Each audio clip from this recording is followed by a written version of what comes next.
साथियों नमस्कार। वीकेजी क्लासेस में आपका पुनः स्वागत है। आप सभी से विनम्र आग्रह है कि एक बार पुनः आप हमारे इस नए चैनल को सब्सक्राइब कर दीजिए, बेल आइकन दबा दीजिए, जिससे अन्य नोटिफिकेशन आपको मिलते रहें और नए नए वीडियो तक आप पहुंच करके और नई जानकारियों तक आप पहुंचते रहें।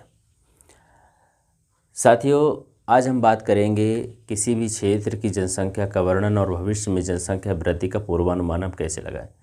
इसे हम कक्षा 12वीं भी पढ़ते हैं और इसे लगभग 3 प्रवस्थाओं में बांटा गया। किसी भी देश की जनसंख्या वृद्धि होती है तो उसकी अपनी प्रक्रियाएं होती हैं, वह विभिन्न प्रवस्थाओं से होकर के गुजरती है। इन्हें तीन प्रवस्थाओं में बांटा गया है। इस विषय में हम आज विस्तृत जानकारी आपसे प्राप्त करेंगे। जो प्रथम प्रवस्था कहलाती है वो कौन सी अवस्था होती है? प्रथम प्रवस्था में आप देखिए कि प्रथम प्रवस्था में जब किसी भी देश की स्थितियाँ होती है, विश्व के किसी भी जगह की स्थिति होती है, तो वहाँ पर पहले तो उच्च प्रजननशीलता पाई जाती है। क्या पाई जाती है? उच्च प्रजननशीलता, अर्थात जन्म दर उच्च रहता है। और उच्च प्रजननशीलता के दौरान मृत्युओं की प्रतिपूर्ति किससे होती है? महामारी और भोजन की अनिश्चितता के वजह से मृत्यु भी बहुत ज़्यादा होती है वहाँ, और इसकी प्रतिपूर्ति होती है अधिक पुनरुत्पादन से। इसी वजह से जहाँ पर जन्म दर ज़्यादा होती है वहाँ मृत्यु दर भी ज़्यादा होती है, क्योंकि वो दो चीज़ें होती हैं वहाँ। एक तो महामारियों की वजह से मौतें होती हैं, और दूसरी मौतों का बड़ा कारण होता है वहाँ पर भोजन की अनिश्चितता, कुपोषण, इसकी वजह से होती है। ये प्रथम प्रवस्था कहलाती है। हमने आपको बताया कि हम जनांकिकी संक्रमण का अध्ययन करते हैं किसी क्षेत्र की जनसंख्या के परिवर्तन के विषय में और वहाँ के भविष्य में जनसंख्या अनुमान के विषय में जानकारी जुटाने के लिए। दूसरा कारण है जनसंख्या वृद्धि धीमी और कृषि। जनसंख्या वृद्धि धीमी होती है और अधिकतम लोग कृषि कार्यों से जुड़े हुए होते हैं। ये प्रथम प्रवस्था के संकेत होते हैं। तीसरा, निम्न जीवन प्रत्याशा, औसत आयु कम होती है, क्योंकि जन्म दर ज़्यादा होती है और मृत्यु दर भी ज़्यादा होती है, तो जन्म के समय किसी व्यक्ति के जीवित रहने की संभावना कम होती है और इसे कहते हैं जीवन प्रत्याशा। अधिकांश लोग अशिक्षित होते हैं, अनलिटरेट होते हैं, पढ़े लिखे लोग नहीं होते हैं, उन्हें जागरूकता नहीं होती है और प्रौद्योगिकी का कोई ज्ञान नहीं होता है, निम्न प्रौद्योगिकी का स्तर होता है। और लगभग 200 वर्ष पूर्व विश्व के सभी देश इसी प्रथम प्रवस्था में थे। जन्म दर तो उच्च था लेकिन मृत्यु दर भी उच्च था। और हमें किनका ज्ञान नहीं था? हमें ज्ञान नहीं था प्रौद्योगिकी का, नवीन प्रौद्योगिकी की खोज भी नहीं हुई थी और उसका ज्ञान भी नहीं था। हम लिटरेट भी नहीं थे, शिक्षित भी नहीं थे। तो 200 वर्ष पूर्व विश्व के लगभग सभी जगह के लोग इसी प्रवस्था से होकर गुजर रहे थे और ये परिस्थितियाँ थी। जो उदाहरण के तौर पर इसमें बांग्लादेश के वर्षा वनों के आदिवासी बांग्लादेश में कुछ वर्षा वन वाले क्षेत्र हैं जहाँ पर जो आदिवासी लोग निवास कर रहे हैं वो इसी प्रवस्था से गुजर रहे हैं। उनको पास भी प्रौद्योगिकी का ज्ञान नहीं है। उनके वहाँ पर भी लोग अधिकांशतः कृषि कार्यों से जुड़े हुए हैं और वहाँ पर भी उच्च जन्म दर है और उच्च मृत्यु दर है। तो हमें सबसे ज़्यादा इस विषय पर ध्यान रखना है कि जहाँ पर लोगों का संकेंद्रण है, जनसंख्या का संकेंद्रण है, वहाँ पर उच्च प्रौद्योगिकी का विकास करना है और लोगों को शिक्षा के साथ में जोड़ना है। और यदि वो शिक्षा के साथ में जुड़ेंगे तो स्वाभाविक सी बात है वह नवीन प्रौद्योगिकियों का अधिक से अधिक उपयोग कर पाएंगे। और जनसंख्या में जो प्रथम प्रवस्था है उससे हम द्वितीय और तृतीय प्रवस्था में आ सकेंगे। और जब तृतीय प्रवस्था में हम आते हैं तो स्थिर जनसंख्या और मंद गति से बढ़ती हुई जनसंख्या का हम स्थिति का सामना करते हैं और इसमें हम लगभग स्थिर जनसंख्या की ओर बढ़ रहे होते हैं। विकसित देश इसी दिशा में काम कर रहे हैं।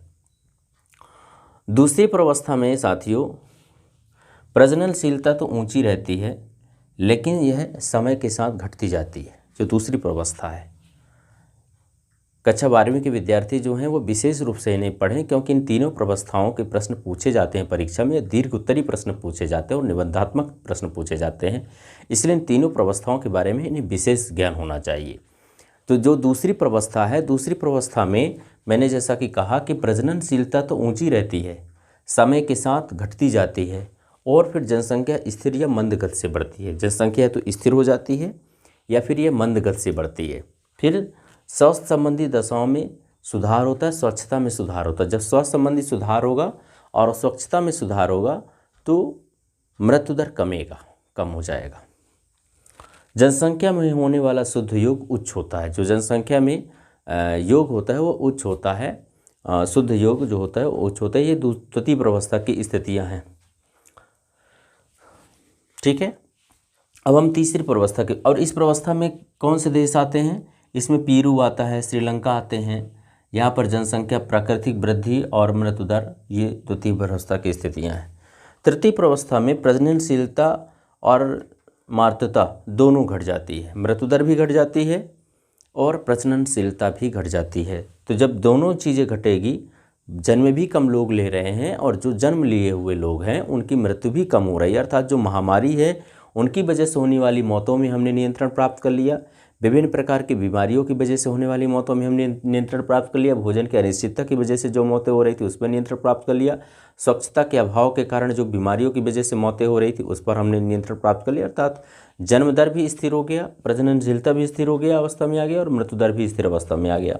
फिर यह जनसंख्या या तो स्थिर हो जाती है या पर इस अवस्था में पूर्णतः मंद हो जाती है। तीसरे प्रवस्था में जनसंख्या नगरीय और शिक्षित, तो जब नगरीय जनसंख्या होती है और शिक्षित जनसंख्या होती है तो परिवार के जो आकार में वृद्धि होती है वह पूर्णतः विचार पूर्वक होता है, पूरा योजनाबद्ध तरीके से होता है, पूरी सोचे समझे रणनीति के तहत होता है, ऐसा हम कह सकते हैं। तो जनसंख्या नगरीय हो जाती तीसरी प्रवस्था में और शिक्षित, और यह विचार पूर्वक परिवार के आकार को सुनिश्चित करते हैं, ये तीसरी प्रवस्था है। तो ये साथी, ये बहुत महत्वपूर्ण टॉपिक था, तीनों प्रवस्थाओं के बारे में हमें जानकारी आपको अवगत करानी थी। तो मैं आप सभी से कहना चाहता हूं कि आप जिस जगह पे भी रह रहे हैं वहां पर आप लोग लिटरेसी के बारे में बात करिए, शिक्षा के बारे में बात करिए, नवीन प्रौद्योगिकी के बारे में बात करिए, और लोग अगर ज़्यादा से ज़्यादा शिक्षित होंगे तो वह प्रौद्योगिकी को अपनाएंगे और अधिक से अधिक लोग स्वस्थ जीवन शैली को अपना सकें और पोषण आहार को अपना सकें। स्वस्थ शरीर के लिए शुद्ध भोजन भी अत्यंत आवश्यक है, साथ ही स्वच्छता का भी पालन करें, स्वच्छता के नियमों का पालन करें, खुले में शौच से मुक्ति की दिशा में हम आगे बढ़ें। पूरे अगर देश में विश्व के एक एक व्यक्ति स्वच्छता, खुले में शौच से मुक्त अगर हुआ तो मैं समझता हूं कि बहुत प्रकार की बीमारियों से भी हम कहीं ना कहीं मुक्त हो जाएंगे और हमारा देश तेज़ी से आगे बढ़ेगा। अब हम बात कर रहे हैं जनांकिकी, जनसंख्या परिवर्तन के घटक के बारे में। जनसंख्या परिवर्तन के 3 घटक है, इस बात को आपको याद रखना है। जनसंख्या परिवर्तन के 3 कौन कौन से घटक हैं? एक तो है जन्म, दूसरा है मृत्यु और तीसरा है प्रवास। एक है जन्म, दूसरा है मृत्यु और तीसरा है प्रवास। ये जनसंख्या परिवर्तन के 3 घटक है। अगर कहीं पर जनसंख्या परिवर्तन हो रहा है तो क्यों हो रहा है? अगर कहीं पर जनसंख्या में वृद्धि हो रही तो जन्म दर अधिक है तो वृद्धि हो रही, मृत्यु दर अगर अधो हो गई तो जनसंख्या कम हो जाएगी, अथवा उस जगह से लोग प्रवास कर जाएं, नई जगह पे जाकर के बस जाएं तो भी जनसंख्या में वृद्धि हो जाएगी। और ये 2 प्रकार से होता है, एक तो होता है उद्गम स्थान और दूसरा होता है गंतव्य स्थान। हम इसमें बात करेंगे, पर इसके पहले हम आपसे बात करते हैं अशोधित जन्म दर के बारे में और अशोधित मृत्यु दर के बारे में। जन्म दर का मतलब 1000 महिलाओं में जितने लोगों की जन्म हुआ तो उसको हम वहाँ का जन्म दर कहते हैं। एक वर्ष में 1000 महिलाओं द्वारा जन्म दिए गए जीवित बच्चों की संख्या को हम वहाँ का अशोधित जन्म दर कहते हैं। किसी वर्ष विशेष में जीवित जन्म बटे किसी क्षेत्र विशेष में मध्य जनसंख्या गुणे 1000, मतलब 1000 लोगों में जन्म। और इसी प्रकार से अशोधित मृत्यु दर को हम किसी वर्ष विशेष में मृतकों की संख्या बटे वर्ष विशेष के मध्य में अनुमानित जनसंख्या गुणे 1000। इस तरीके से हमें जनसंख्या परिवर्तन के 3 घटक को महत्वपूर्ण याद रखना है। परीक्षा में ये बहुत महत्वपूर्ण प्रश्न है और यहाँ से भी परीक्षा में प्रश्न पूछे जाते हैं कि जनसंख्या परिवर्तन के 3 प्रमुख घटक कौन कौन से हैं। तो जनसंख्या परिवर्तन के 3 प्रमुख घटक हैं, एक तो है जन्म दर, दूसरा है मृत्यु दर और तीसरा है प्रवास। आइए हम प्रवास के बारे में बात कर लेते हैं। प्रवास के बारे में सबसे महत्वपूर्ण बात यह है कि जनसंख्या उद्गम स्थान, जिस स्थान से लोग दूसरे स्थान की ओर जाते हैं, जैसे किसी गांव से लोग शहर की ओर जाते हैं तो वह उद्गम स्थान कहलाता है।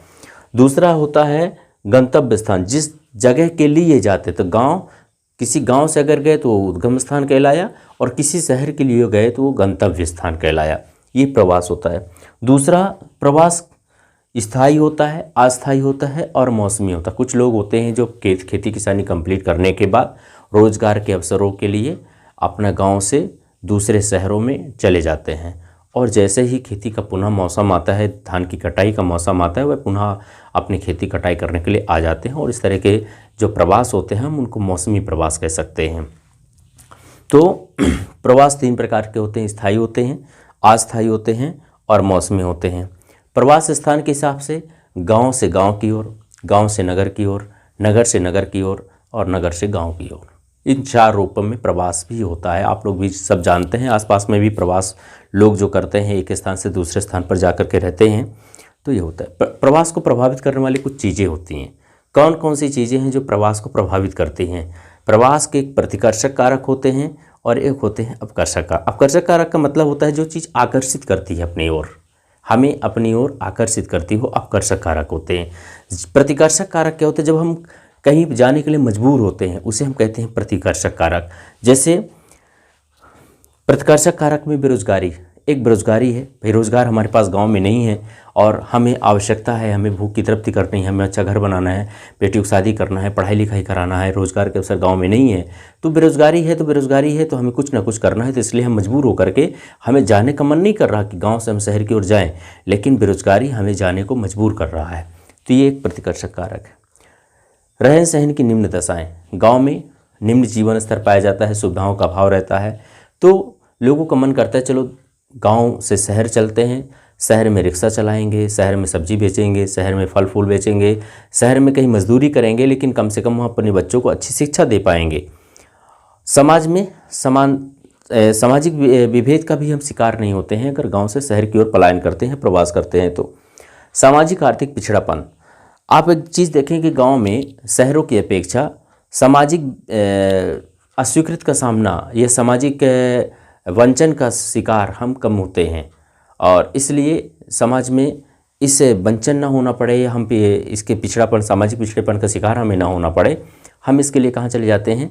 गांव से शहर की ओर पलायन करते हैं। सामाजिक पिछड़ापन भी बड़ा कारण है जिसकी वजह से लोग पलायन करते हैं। प्राकृतिक विपदाएँ, बारिश आई और पूरा आपका खेती पानी में बह गया। जब आपका पूरा खेती पानी में बह गया तो मरता क्या न करता, उसको प्रवास करना ही पड़ेगा। तो ये प्राकृतिक विपदाएं हैं जो आपको मजबूर कर देती हैं किसी दूसरे स्थान में जाने के लिए। एक है महामारियाँ, विभिन्न प्रकार की बीमारियां गांव में फैली तो लोग सोचते हैं कि चलो अब इस स्थान से नए स्थान के लिए चलते हैं, प्रवास करते हैं, तभी हमारे बाल बच्चे वहाँ पर बढ़ेंगे। सामाजिक आर्थिक पिछड़ापन, ये सब चीज़ें हैं। और प्रतिकूल जलवायु, कहीं का इन्वायरमेंट ही बहुत अच्छा नहीं, हमारे अनुकूल नहीं है, बहुत ठंडी पड़ती है, बहुत गर्मी पड़ती है, तो हम कहाँ चले जाते हैं? हम अनुकूल जलवायु के क्षेत्र में जाते हैं और ये बड़ा प्रवास का बड़ा कारण होता है। इसके अलावा प्रवास को प्रभावित करने वाले जो दूसरे अपकर्षक कारक हैं, हमें कहीं काम के बहुत अच्छे अवसर मिल रहे हैं, हमें कहीं 20-50 हज़ार की सैलरी मिल रही है, हमें सम्मान भी मिल रहा है, तो हम क्या करेंगे? ये हमारे लिए अपकर्षक कारक, आकर्षित करने वाली चीज़ें। तो पढ़े लिखे गाँव के अधिकतम लोग ये अपकर्षक के कारण ही गाँव से शहर की ओर प्रवास करते हैं। तो काम के बेहतर अवसर, रहन सहन की अच्छी दशाएँ, सड़कें मिल रही हैं, स्ट्रीट लाइट मिल रही हैं, पार्क मिल रहा है, बस स्टैंड मिल रहे हैं, चौपाटी मिल रहे हैं, सुबह शाम टहलने को मिल रहा है, खेल के मैदान मिल रहे हैं, समय समय पर मनोरंजन के विभिन्न साधन मिल रहे हैं, जो गांव में एक सपना टाइप का है, सपना हमारे लिए, वो हमको इजीली मिल रहा है, सरल तरीके से मिल रहा है। तो ये अपकर्षक कारक है। तो हम जब उच्च दशाएँ हैं, शांति और स्थायित्व है, जो चीज़ आज है वो हमें कल भी मिलेगा, शांति भी है, ज़्यादा जीवन व संपत्ति की सुरक्षा, एक तो आपकी जीवन की भी सुरक्षा है और आपकी संपत्ति की भी सुरक्षा। गाँव में पुलिस बहुत दूर है, आपकी बात सुन नहीं रहा है, आपको कोई पहचानता ही नहीं है, तो वहाँ पर हम असुरक्षित महसूस करते हैं। तो हम कहाँ जाना पसंद करते हैं? जहाँ ये सारी सुविधाएं हमें मिल रही होती हैं, वहाँ हम जाना पसंद करते हैं। संसाधनों के बीच बेहतर संतुलन के लिए स्वतः स्फूर्त प्रयास, ये प्रवास का एक बड़ा स्वरूप है कि स्वतः लोग संसाधनों के बीच में संतुलन स्थापित करने के लिए प्रयास करते हैं। अब आप देखिए कि भारत की जो जनसंख्या वृद्धि दर है वो कितनी है? भारत की जनसंख्या वृद्धि दर है 1.64% जनसंख्या वृद्धि दर है।